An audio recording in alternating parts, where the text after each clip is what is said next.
বলছি তোমার এক কান কাটা কেন? আমার এক কান কাটার অনেকটাই কথা তোমাদেরকে আমার মন্দিরার জীবন কাহিনী, যেটা মন্দিরা বৈশাখী ব্লগে তোমরা যারা যারা পুরনো আমাদের সাবস্ক্রাইবার আছো তারা তো জানো যে মন্দিরা বৈশাখী ব্লগে আমার জীবন কাহিনীতে ছিল। এই ডাকছে তোকে, তো সেখানে বলা ছিল হয়তো অল্প করে, আর একটু বলছি। এক হচ্ছে এই শিউলি শোন না, হরে কৃষ্ণ। যাই হোক, বলছি লোকে তো অনেকেই জিজ্ঞাসা করে যে মন্দিরার এক কান কাটা কেন? এক কান কাটা বলে কেউ একটা মেয়েকে বিয়ে করেছে? এটা কি কেউ বলেছে নাকি? এটা তো আমি কোনোদিনও শুনিনি। আমার তো তার আগে থেকেই কাটা অ্যাকচুয়ালি। আমার তুই কি বলতে চাস? আমি এবার কি বলবো, তো ওই বলছে ওর জীবন কাহিনীতে তো অনেকে শুনেছে। বলো না যে অল্প অল্প বলা ছিল। তো যেটা আমার কারণটা হচ্ছে আমার যে মানে হাজব্যান্ড ছিল, সে আমাকে মারধর করতো, ঠিক আছে? মারধর করতে করতে মানে আমার কানের লতিটা তো পাতলা, এবার যার জন্য কানটা কেটে যায়। এবার কেটে গিয়েও জোড়া ছিল, এবার তার উপরেও ধরো আমি একটু আগে বড় বড় কানের পরতাম, ঠিক আছে? আমি আগে খুব সাজতে ভালোবাসতাম ভীষণই, তো বড় বড় কানের পরতাম। তো তারপরে ধরো এবার এতটা মতন লাগানো ছিল কাটতে কাটতে, তা এইটুকুনি লেগেছিল, তো কানের পরতাম দিয়ে আর একটু, এবার কাটা কান মলম দিলেও হতো না, দিয়ে আর একটু কেটে গেছিল। তো এখানে ছিল, তো লাস্ট যেদিন আমার হারে, তো সে কোন হাজবেন্ড বোঝাবে সেটা বলো। এখন তো ভাববে বৈশাখী না। তো দিয়ে এখান থেকে তখন কেটে একদম একটুখানি লেগেছিল, একটুখানি। তো যেদিন তার পরের দিন যখন আমি কানেরটা পরতে যাই, তো পরের দিন বলতে কি ব্যথা ছিল, তখন তো কদিন পরতে পারিনি। তো কান তার কি অনেক টেনে ছিল না? কান কি করেছিল? মানে কানটা এতটা কেটে গেলই বা কি করে? এটাও তো একটা তো কারণ। ভীষণ ভয়, মানে ভীষণভাবে মানে ভয় টয়গুলো দেখাতো, মারধরগুলো করতো। ওর মারধরগুলো পুরো বলার বাইরে। মানে এই যে যেই রডগুলো দিয়ে আমরা ইয়ে করে পর্দা টাঙায়, টাঙাই, এই রড খুলে পায়ে মারতো। পায়ে যদি ও দেখ দেখ, ওর পায়ে অনেক দাগ আছে বন্ধুরা। মানে বিড়ি সিগারেটের ছেঁকা দিত। তারপরে তোমার ধরো চুলের মুঠিটা, ওটা তো এমন একদিন মানে এমনও গেছে যে চুলটা এরকম ধরে এই দেওয়ালে ঠুসতো আমায়। তো আমার মানে কি বলবো, এইরকমভাবে দিনগুলো গেছে। তারপরে আমার এখন যেই প্রবলেমগুলো হচ্ছে শ্বাসকষ্ট, সেটা হচ্ছে কী করতো, পাটা চেপে ধরে বুকের ওপর চাপ দিত, যার জন্য মানে বুকে কষ্ট হতো আমার। এখনও সেই কষ্টটা হয়। আমি এখন সিঁড়ি দিয়ে বেশি মানে একটানা উঠতে পারি না, আমার বুকে মনে হয় চাপ ধরে দম আটকে যায়। তারপর আমি এখন হাঁ করে ছাড়া নিঃশ্বাস নিতে পারি না। আমি নাক দিয়ে নিঃশ্বাস নিই না, আমার অল টাইম হাঁ করে, যার জন্য রাস্তায় মাস্তায় বেরোলে না, এই হাঁ করে নিঃশ্বাস নিতে গিয়ে না ধুলো ঢুকে যায় মুখে। তো এখন সেইগুলো মানে কি বলবো, মানে অতীত হয়ে গেছে, গল্পই হয়ে গেছে এখন। মানে সেগুলো মানে বলে না, বয়স্ক যেমনি আমাদের বাড়িতে বলে না, এইগুলো গল্প হয়ে গেছে, শোন এই ব্যাপার। তো এইগুলোই এখন আমার জীবনে ঘটে গেছে। সেগুলো আর আমি দেখো, কিছু সময় যেগুলো খুব খারাপ যে পরিস্থিতিগুলো কাটিয়ে আসা যায় না, সেগুলোকে কোনোদিন ভোলা যায় না।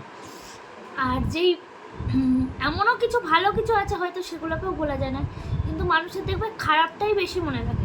মানুষ দেখবে তুমি খারাপ করেছো, সেটা কিন্তু মানুষ বেশি ধরবে, তুমি ভালো কতটা করেছো সেটা কিন্তু সে মনে রাখবে না। তো এরকমই প্রত্যেকটা মানুষের জীবনে তাই, যে আমি যেই খারাপ দিনগুলো কাটিয়ে এসেছি সেগুলো আমার মনে থাকে। তো যেটা বলছিলাম যে আমার এই কানটা লাস্টে অনেকদিন বাদে যখন মলম টলম দিয়ে সারানোর পর আমি আমার বিয়ে বাড়ি, সেলাই দাওনি কেন? কোথায় গিয়ে দেবো?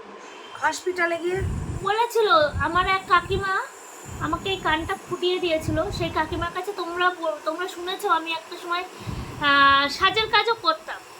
তো সেই সময় সেই কাকিমা পার্লার ছিল, তো সেই কাকিমাই আমাকে জোর করে তখন এই কানটা ফুটিয়ে দেয়। তারও কারণ আছে।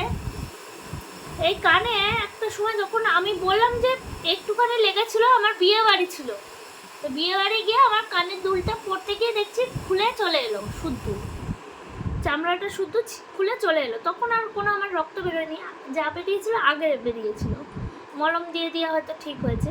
তো সেদিন কি করব, তারপর থেকে আমি এবার কি করতাম, ফেবিকুইক যে আছে, ফেভিকুইক দিয়ে আঠা দিয়ে দিয়ে সেই কানের দুলটা এরকম কানটা জড়ো করে করে দুলটা পরতাম।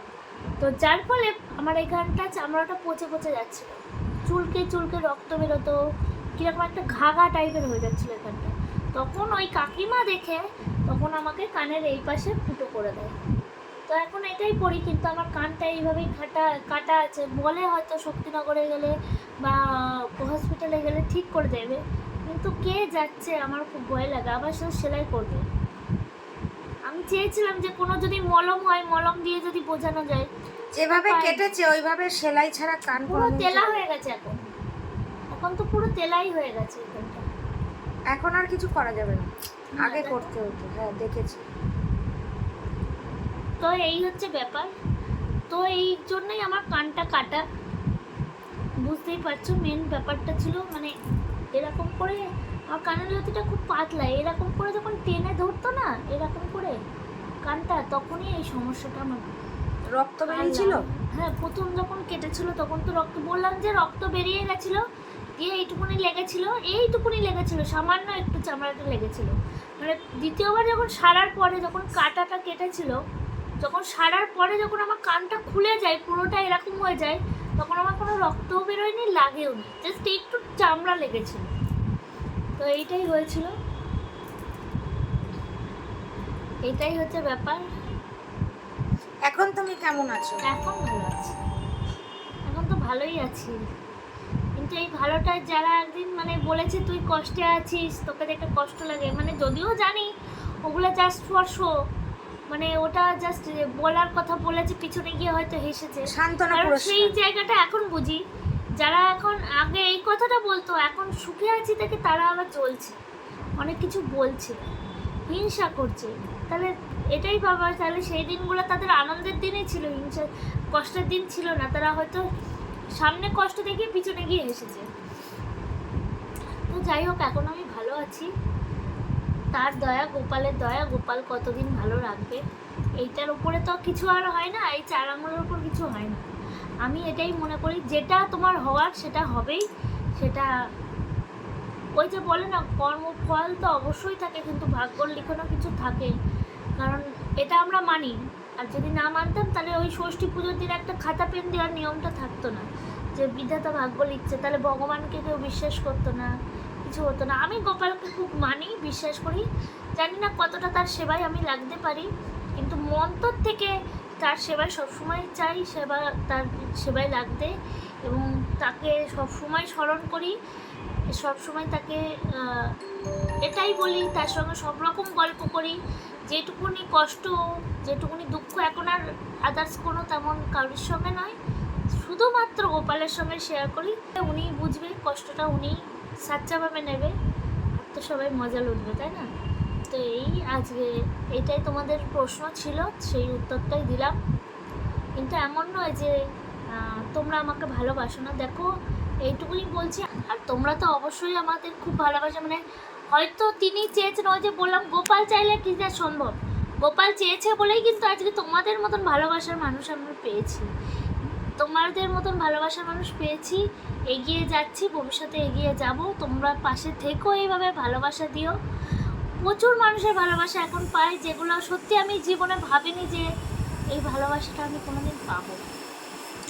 তো যাই হোক, ভিডিওটা এখানেই শেষ করছি। সবাই ভালো থেকো, সুস্থ থেকো, বড়োদেরকে প্রণাম, ছোটোদেরকে অনেক অনেক ভালোবাসা বলে।